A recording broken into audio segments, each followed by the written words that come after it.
O podcast que você ouve agora é uma produção da Central 3. Aí o que acontece? Tu tá em casa de bobeira e aí... Do nada, do nadão. Caramba, tô com o dinheiro sobrando. Isso é uma fake news, nunca aconteceu isso. Aí tu pensa, porra, vou meter um pix recorrente lá pro Medo e Delírio em Brasília, @gmail.com. Isso não vai acontecer. Porra, Dino, me ajuda, caralho. Não. Tá, mas agora bora pra abertura. Ingratidão, então, VTNC. Ingratidão, então, VTNC. Ah, muito legal essa musiquinha, né? Então, era só isso. Valeu, vamos começar o programa. Medo e Delírio em Brasília. Vocês percebem a loucura? Legal. Olá, bem-vindos ao Medo e Delírio em Brasília com as últimas notícias do que restou do Brasil. Bom dia, boa tarde, boa noite. Bom dia, porra. Por enquanto. Eu sou o Cristiano Botafogo. Botafogo é bairro, viu, meu filho? Cristiano, seu lixo. Seu lixo. Seu lixo. Seu lixo. Seu lixo. Calma. Ei, Cristiano. Aquele verme maldito. Cristiano, e aí? E o... Brasília, depressão. Como é que chama, gente, o podcast dos caras? E o Medo e Delírio em Brasília. Medo e Delírio em Brasília. Isso. Beijo pra eles. Medo e delírio, É hein? um programa que, pô, mano, meio duvidoso, né, mano? Porra, seu Medo e Delírio em Brasília, pô. Eu não ouço Medo e Delírio. É escrito por Pedro Daltro. Abraço, Dal! Meu queridíssimo Pedro Dalton. Um beijo pro Pedro Daltro. Pedro Daltro. Pedro Daltro. Pedro Daltro. Todo mundo sabe quem é! Parabéns a toda a equipe de roteiro. Um beijo pro Pedro Daltro. Pedro pro beijo Daltro. Eu consegui descobrir quem está por trás do Medo e Delírio em Brasília. Eu nem conheço os caras. Esse é o episódio 53 de 2025. Ah, é? Foda-se. Bora passar pano? Não. Tá, mas bora tentar passar um pouquinho menos de raiva?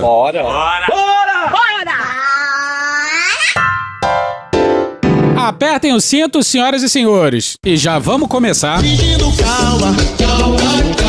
Porque, obviamente que a gente vai falar do Malafaia. Mas talvez não nesse episódio, talvez só no próximo episódio. Calma, pô. Tá todo mundo unido, trabalhando, calma, cara. Sabe por quê? Porque tem coisa mais importante pra falar aqui. Nesta quadra miserável da história, os avanços são atropelados por retrocessos brutais. Meu Deus! Aqui no Brasil a gente viu uma presidenta que foi torturada na ditadura sendo derrubada num momento que levou ao poder um apologista da tortura. Glória para o povo brasileiro, tem um nome que entrará para a história nessa data, pela forma como conduziu os trabalhos nessa casa.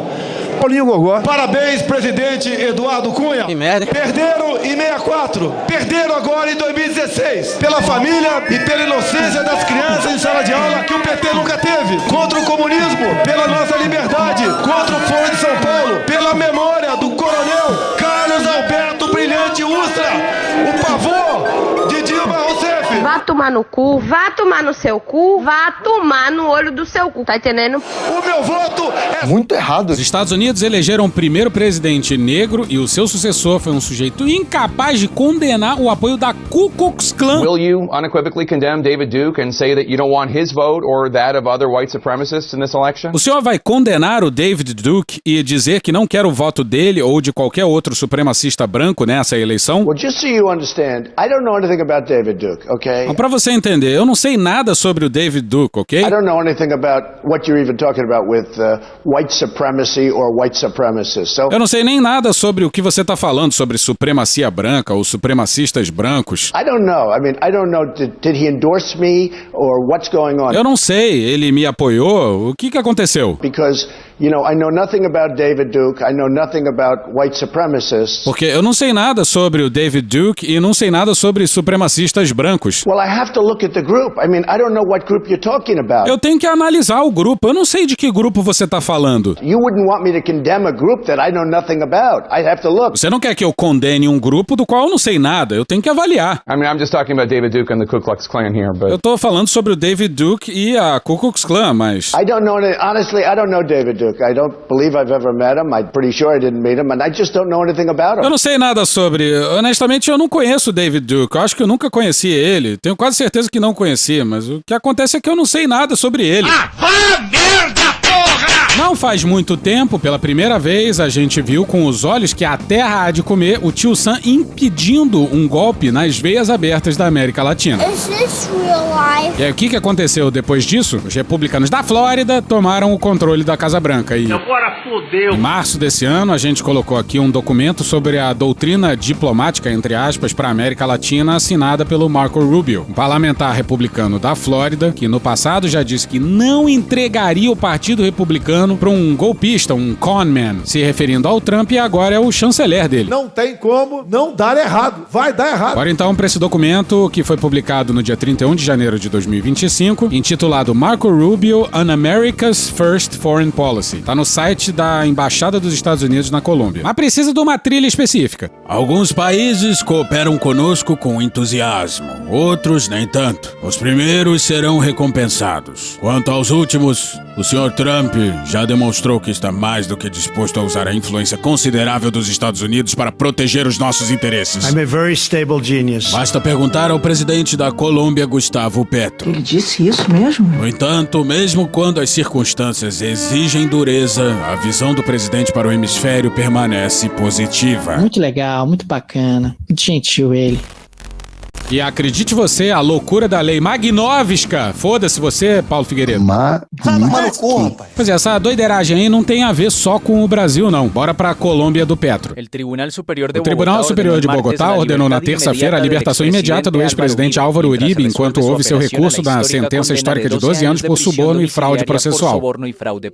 O Álvaro Uribe é o líder da direita colombiana, um ultraconservador com uma história de décadas de proximidade com Marco Rubio. O popular ex-presidente, que governou a Colômbia de 2002 a 2010, recebeu inicialmente a pena máxima possível por tentar subornar paramilitares para desvinculá-lo desses violentos grupos anti-guerrilha. Bora para a matéria não assinada da BBC de 2 de agosto de 2025, intitulada Ex-presidente da Colômbia, Álvaro Uribe, é condenado a 12 anos de prisão domiciliar.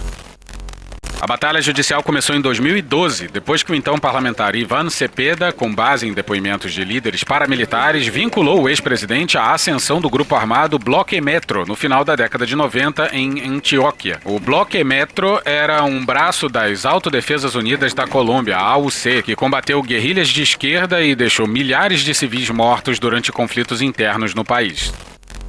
A primeira prisão domiciliar veio em 2020, durou 66 dias. Por conta disso, ele renunciou ao cargo de senador. Aí o caso saiu da Suprema Corte e foi para a primeira instância. E daí em diante teve obstrução de justiça, teve suborno para testemunha. E aí, cá estamos. Desde o dia 1º de agosto, o político de 73 anos está detido em sua casa no município de Rio Negro, a cerca de 30 quilômetros de sua cidade natal, Medellín. Mas Uribe recorreu da decisão do tribunal, que o tornou o primeiro ex-presidente do país a ser condenado criminalmente e privado de liberdade. Segundo o ex-presidente, o julgamento foi politizado e sofreu pressão da esquerda, atualmente no poder sob o presidente Gustavo Petro.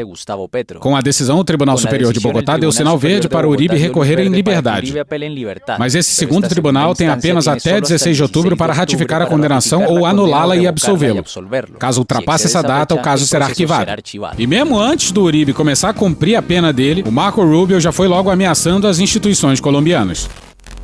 O único crime do ex-presidente colombiano Uribe foi lutar e defender incansavelmente sua pátria. Numa imensidão de cores, verde e amarelo, o renascimento do patriotismo em nosso Brasil. A instrumentalização do judiciário colombiano por juízes radicais abriu um precedente preocupante. Eu fui do tempo que decisão do Supremo não se discute, se cumpre. Eu fui desse tempo, não sou mais.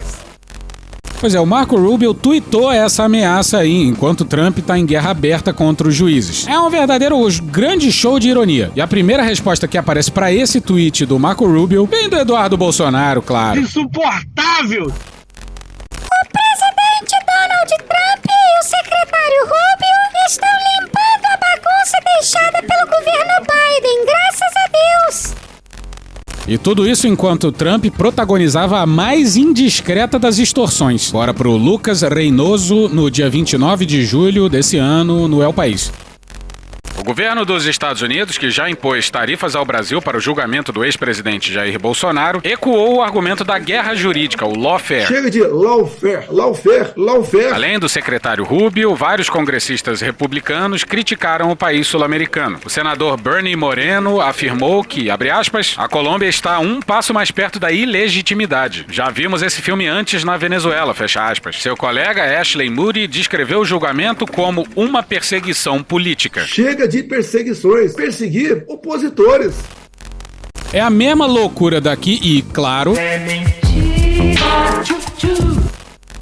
Juanita Guebertus, diretora para as Américas da Human Rights Watch, enfatizou que a Colômbia tem um judiciário independente e que a decisão de segunda-feira não constitui uma instrumentalização da justiça. Abre aspas, subornar testemunhas e cometer fraude processual em um caso que envolve violações de direitos humanos é gravíssimo. Ninguém está acima da lei, fecha aspas.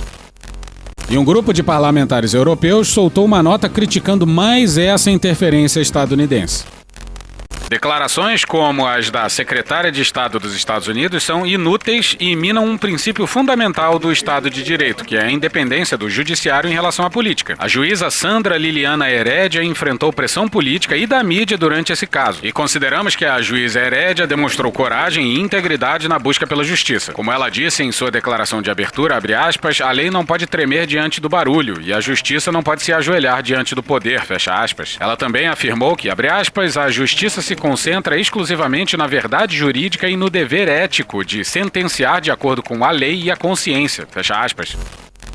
E aqui a gente volta para março desse ano com o J.D. Vance lá em Munique. Venho aqui hoje não apenas com uma observação, mas com uma oferta. Assim como a administração Biden parecia desesperada para silenciar pessoas por expressarem suas opiniões, a administração Trump fará exatamente o oposto e espero que possamos trabalhar nisso juntos. Em Washington há um novo xerife na cidade. Eu sou o homem mau. Eu sou mau, mau mesmo. E sob a liderança de Donald Trump, podemos discordar de suas opiniões, mas lutaremos para defender seu direito de expressá-las na praça pública, concordando ou discordando. E eu acredito profundamente que não há segurança se você tem medo das vozes, das opiniões e da consciência que guiam o seu próprio povo. Se você tem medo dos seus próprios eleitores, não há nada que os Estados Unidos possam fazer por você. Pois aí a Colômbia é incrivelmente dependente dos Estados Unidos, seja economicamente ou militarmente. São décadas de alguma simbiose com os militares americanos. E aí soltaram o Uribe antes que o Trump começasse a fazer com eles a mesma coisa que está fazendo com o Brasil. Agora voltar com o Marco Rubio num discurso lá de março sobre a política externa americana para a América Latina. E bizarro, continua a mesma trilha de fundo.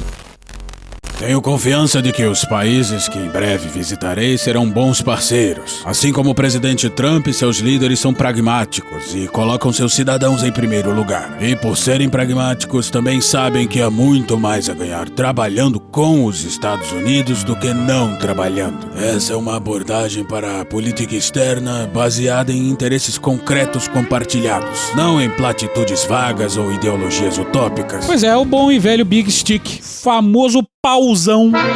Não, mentira, não é esse nome não, é o Big Stick mesmo, se a gente... Todo mundo aprendeu essa porra na escola. Mas é o bom e velho Big Stick, conforme a gente já falou em algum episódio passado. A política do Big Stick foi uma política de relações internacionais dos Estados Unidos, iniciada pelo presidente Theodore Roosevelt, mais ou menos no começo do século XX, com a frase "fale macio e carrega um grande porrete". Famoso pauzão.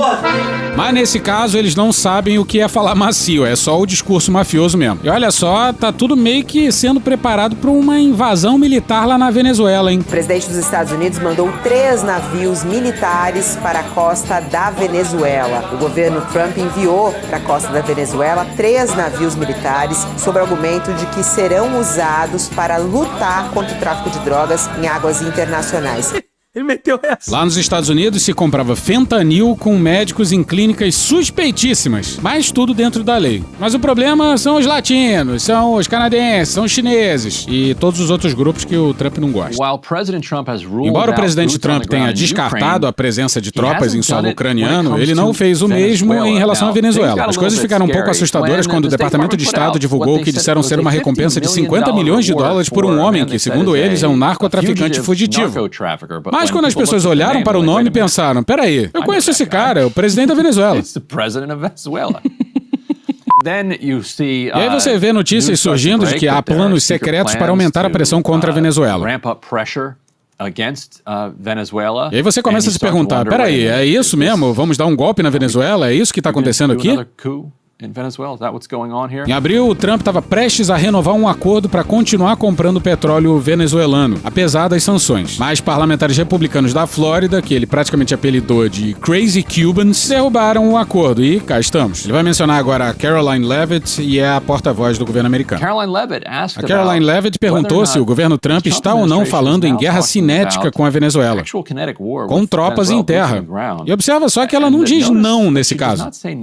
Primeiro vamos ouvir a pergunta que é feita a ela por uma jornalista. São 3 navios de escolta que estão sendo enviados para a Venezuela com 4.000 fuzileiros navais dentro. A senhora está considerando a possibilidade de tropas em terra por lá? E a loucura é que o Trump ameaça o uso de força militar dentro dos próprios Estados Unidos contra cidadãos americanos. Se ele faz isso lá dentro, por que não vai fazer na América Latina? O que eu posso dizer em relação à Venezuela é o seguinte: o presidente Trump tem sido muito claro e consistente. Ele está preparado para usar todos os elementos do poder americano para impedir que as drogas inundem nosso país e para levar os responsáveis à justiça.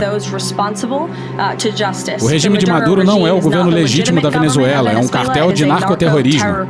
E Maduro, na visão dessa administração, não é um presidente legítimo. Ele é o chefe desse cartel fugitivo que foi indiciado nos Estados Unidos por tráfico de drogas para o país.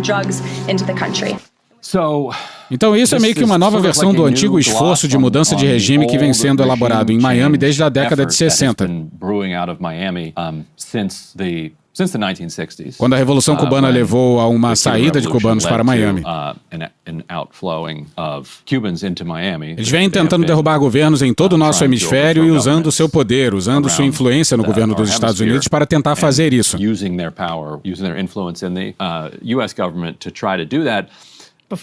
Até antes disso. Verdade.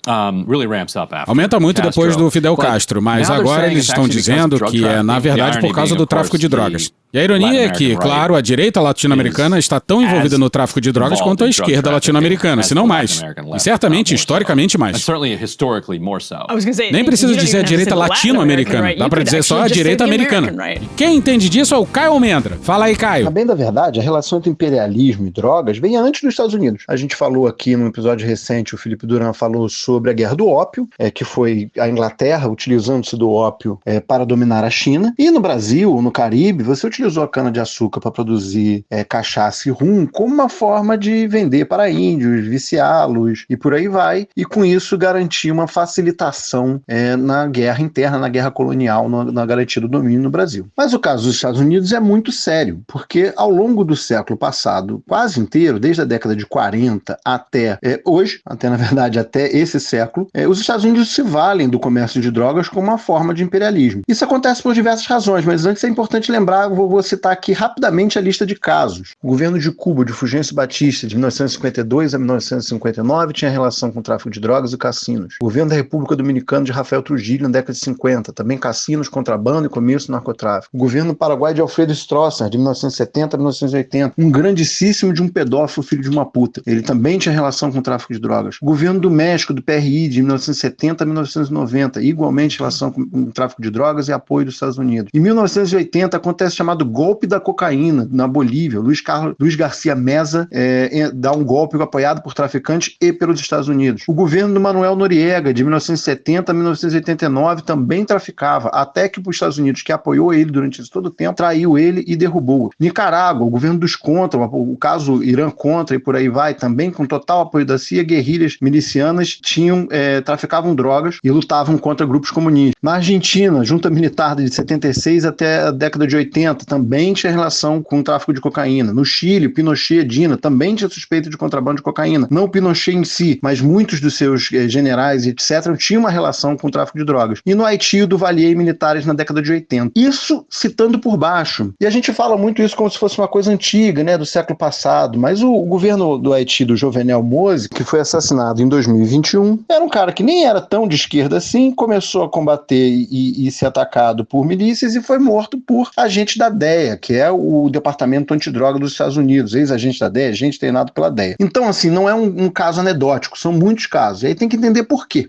Quando uma guerrilha de esquerda é formada, ela é formada por sindicatos, por gente do povo, no caso da América Latina, pela teologia da libertação e por aí vai. Quando uma ação anticomunista é formada, vindo de fora, ela tem que achar elementos que sejam contra essas pessoas e elementos que sejam armados, que aceitem lutar guerras, aceitem lutar guerrilhas e por aí vai. E o mais fácil de achar nesse caso é o crime organizado, é financiar o crime organizado. É por isso que isso se repete aqui, se repete no Afeganistão, que durante os 2 momentos de intervenção dos Estados Unidos, tanto na guerra entre os Mujahideen, Osama Bin Laden, etc., e a União Soviética na década de 80, e depois nos anos 2000, com a guerra do Afeganistão, foi um momento que teve tráfico de heroína em grande quantidade, e foi um momento que os Estados Unidos consumiu muita heroína. Quando acaba nos dois períodos, o Talibã, com todos os seus defeitos, acaba com o tráfico de drogas. É por isso que toda vez que você vai buscar entrar num país desse, você tem que fazer o quê? Buscar quem aceite o crime organizado, o cassino e por aí vai. É por isso que o 007 entra dentro de um cassino e conversa com o mafioso. Ele não conversa com o mafioso porque o mafioso é vilão. Ele conversa com o mafioso que ele vai pagar dinheiro pro mafioso matar comunista, dar informação sobre o comunista e por aí vai. Depois, criando caos social, convulsão, etc. Quem cresce é o crime organizado. O oposto do crime organizado não é a repressão, o oposto do crime organizado é uma sociedade civil rica, forte, funcional. Uma vez que o governo novo chegou, esses traficantes, esses mafiosos e por aí vai, vão cobrar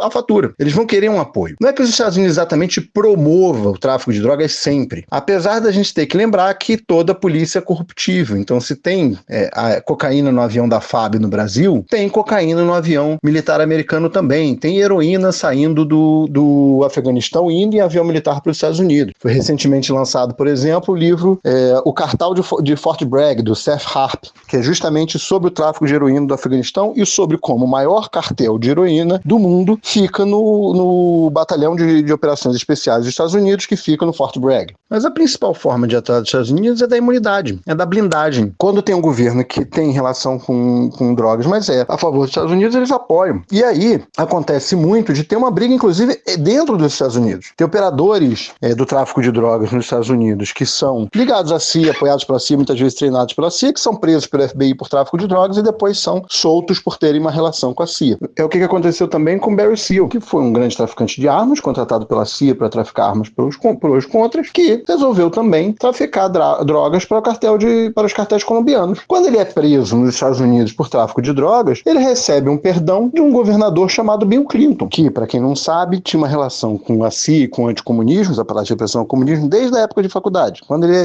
Bill Clinton estava na faculdade, ele delatava os coleguinhas que se organizavam, que faziam greve, que lutavam contra o apartheid, que lutavam contra o apartheid israelense, e por aí vai. Então esse papo de que, a gente vai entrar com o exército para acabar com o tráfico de drogas na Venezuela, é uma balela das grandes. Primeiro porque repressão não funciona. Quando você colocar o exército para vigiar o tráfico de drogas, a primeira coisa que vai acontecer é o tráfico de drogas escolher, descobrir e achar quem é o cara corruptivo e ele vai passar a traficar drogas para ele. É o que acontece com repressão de drogas em todos os lugares, vai acontecer lá também, acontece com os Estados Unidos o tempo todo. E por fim, a direita venezuelana tem ligação com o tráfico de drogas. O Juan Guaidó foi apoiado pelo tráfico de drogas, tem foto dele andando por aí abraçado com traficante pelo meio da selva. O golpe dos pescadores, a tentativa de invadir a Venezuela, que foi um fracassado durante o primeiro governo Trump, também tinha ligação com o tráfico de drogas. Só acredita quem quer. Os Estados Unidos são o maior narcoestado do mundo, é o país que mais lucra com o tráfico de drogas ilegais do mundo e por isso é o país que mais ama a repressão, a legalização das drogas do mundo. Mas voltando, a gente já falou de Flórida nesse episódio aqui? Eu não conheço ninguém além de alguns membros da minha família no sul da Flórida que sejam cubanos.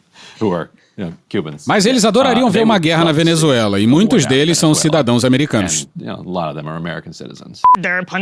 Há muitos venezuelanos que adorariam que os Estados Unidos fomentassem um golpe. Os venezuelanos de direita da Flórida. Os venezuelanos de direita da Venezuela. Eles adorariam que os Estados Unidos fomentassem um golpe que fornecessem combustível para um golpe. E vocês lembram do papo dos Estados Unidos falando em colocar que o Comando Vermelho e o PCC são organizações terroristas, né? Desde o governo de Donald Trump, Trump, e o Sakamoto tem falado sobre isso, inclusive, há uma tentativa deliberada do governo americano de classificar os grupos de narcotráfico como grupos terroristas. Inclusive no Brasil, uma tentativa de pressionar o governo para qualificar, por exemplo, o PCC como um grupo terrorista. Lembrando que Cláudio Castro, governador do Rio, e Tarcísio, em São Paulo, e além, claro, do clã Bolsonaro, todos eles apoiam essa ideia de transformar, basicamente, o PCC num grupo terrorista. Muito bem, voltando para o caso venezuelano e, na verdade, latino-americano. Agora, o que dizem o governo americano? Bom, para lutar contra o terrorismo, nós podemos usar e vamos usar as nossas, vamos dizer assim, capacidades militares, as nossas instalações militares e os nossos navios, barcos, aviões e até submarinos militares para lutar, supostamente, contra o narcotráfico. E aí, pelo menos por enquanto, o que dizem os americanos?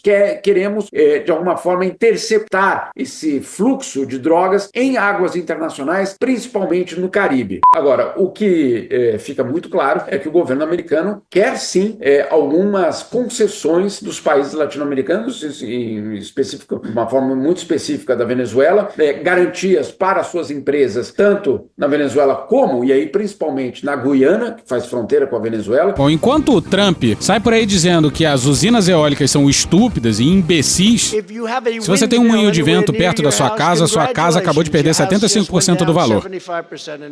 E dizem que o barulho causa câncer, veja só isso. Você tá falando sério? Ele só fala maravilhas e aposta tudo em petróleo. Drill, baby, drill. And we're drilling, drilling, drilling. E carvão. Beautiful, clean coal. Numa aposta diametralmente oposta ao resto do mundo. Eu fui o único chefe de Estado do mundo que foi na contramão. E mais do que nunca, os Estados Unidos vão precisar de petróleo. E a Venezuela tem muito petróleo. E estava numa disputa com a Guiana, que também produz petróleo. Então, você tem ali, obviamente, uma tentativa de intimidação. Por enquanto é isso, intimidação. Claro, com essa justificativa de que nós vamos controlar as águas internacionais, primeiro que já seria uma violação dos próprios tratados sobre águas internacionais, que você tiver um exército estrangeiro, uma marinha estrangeira controlando essas águas internacionais. Elas deixam de ser águas internacionais por obviedade, né? Mas, enfim, essa é uma realidade. Eu acredito que, neste momento, nós estamos falando de intimidação, uma espécie de chantagem, uma espécie de assédio. E com o Marco Rubio como chanceler, a gente está muito fudido. Rubio nunca viu um regime que não fosse de direita no nosso hemisfério que ele não quisesse derrubar. Aí então o Rubio vê o Trump dizendo, eu vou pegar os cartéis no México. Então ele diz a si mesmo, vou ligar o Maduro aos cartéis. E aí eu vou pegar carona no que eu realmente quero fazer, que é derrubar o regime da Venezuela. And then I'm going to piggyback what I really want to do, which is overthrow the regime in Venezuela. Vou pegar uma carona nessa coisa mexicana aí. Acho que parte disso também tem a ver com o Rubio estar isolado de todo o resto. Tipo, o Witkoff está cuidando do caso Gaza. O Trump está se baseando no Witkoff, ou cuidando do caso Ucrânia. Apesar de que ele colocou o J.D. Vance e o Rubio para conduzir a questão da Rússia e da Ucrânia até o final. Rubio não parece estar muito envolvido com questões da Ásia. Ele parece realmente se importar com a política do Caribe e da América do Sul e Central. E também tem o México. A reportagem do New York Times foi que o presidente Trump assinou secretamente uma diretiva, entre aspas, para o Pentágono começar a usar força militar contra certos cartéis de droga latino-americanos que o seu governo considerou como organizações terroristas, de acordo com pessoas familiarizadas com o assunto. Então a Rolling Stone pega isso e fala sobre o México. E há um argumento do pessoal de Trump de que há certas gangues venezuelanas dando apoio material a Sinaloa e cartéis em diferentes lugares. Mas pense no que isso significa. Como diz o New York Times, a ordem fornece uma base oficial para a possibilidade de operações militares diretas no mar e em solo estrangeiro contra cartéis. Oficiais militares dos Estados Unidos começaram a elaborar opções de como os militares poderiam perseguir os grupos que pessoas familiarizadas com essas conversas, falando em condição de anonimato, e discutir as delicadas deliberações internas. Isso não tem a ver só com a Venezuela, isso não tem a ver só com o México, isso é sobre toda a região. Já começaram a falar sobre gangues do Haiti. Não é como se o Marco Rubio estivesse sendo arrastado para lutar em batalhas da Guerra Fria no hemisfério. É o Marco Rubio dizendo empolgadamente que agora ele tá no comando. Vamos dar uns golpes aí, ou talvez a gente dê uns golpes. Estamos querendo dar uns golpes. Os Estados Unidos escalaram brutalmente contra o Brasil, mas não é só contra a gente. É contra a América Latina inteira. Menos com os aliados deles, né, claro. Bora ouvir aqui o Lucas Berti, do Giro Latino. A grande questão da gente notar nesse assunto é esse seletivismo do governo dos Estados Unidos em comentar só o que interessa à agenda política internacional da Casa Branca, né? Então, em temas em relação ao processo judicial envolvendo o ex-presidente Jair Bolsonaro e o ex-presidente Álvaro Uribe, que são dois notórios políticos ultraconservadores, né, no Brasil e na Colômbia, nesses casos os Estados Unidos sempre saem em defesa dos seus aliados, dizendo que, apontando erros do processo judicial ou apontando o que eles chamam de perseguição política a essas pessoas, mas quando casos acontecem e envolvem aliados do governo dos Estados Unidos, como é o caso do presidente Nayib Bukele de El Salvador, aí o tom é diferente, né? A gente tem que lembrar que nos últimos dias o Congresso, dominado pelo partido do presidente Bukele, aprovou uma reforma constitucional expressa, né, permitindo a reeleição indefinida, que basicamente abre caminho para o Bukele ser reeleito quantas vezes ele quiser. E nesse caso específico, o governo dos Estados Unidos saiu em defesa do Bukele, da independência política de El Salvador, dizendo que El Salvador não devia satisfações a ninguém e que o que acontece, esse cenário democrático complicado, esse cenário de crescente autoritarismo em El Salvador, não deveria ser comparado com outros governos autoritários na América Latina. Ou seja, é um discurso muito oportunista, né? O que a gente vê, o resumo disso, é que os Estados Unidos condenam quando são adversários e passam pano quando são pessoas alinhadas à ideologia política e ao receituário político de política externa que parte de Washington. Mas se a gente pensar na história política latino-americana, principalmente no século XX, que teve os Estados Unidos participando ativamente em processos de golpe de Estado contra países soberanos na América Latina, isso não é, na verdade, uma grande surpresa, né?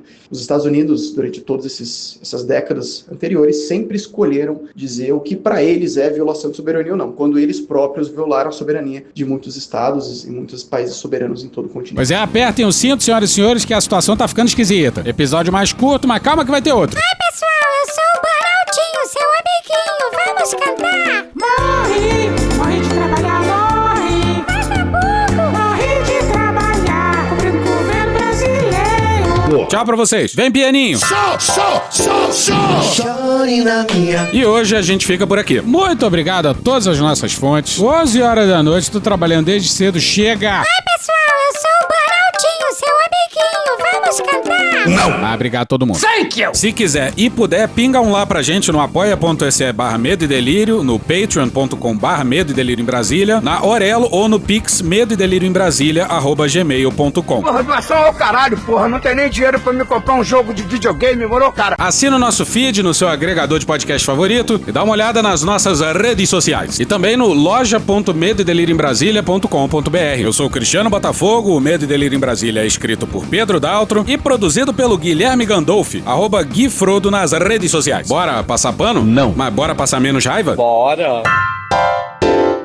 Me permite uma parte? Não lhe dou a parte. Salve, Frodo. Salve, galera do Medo e Delírio. Sou Victor, tô aqui fazendo um curso na Venezuela.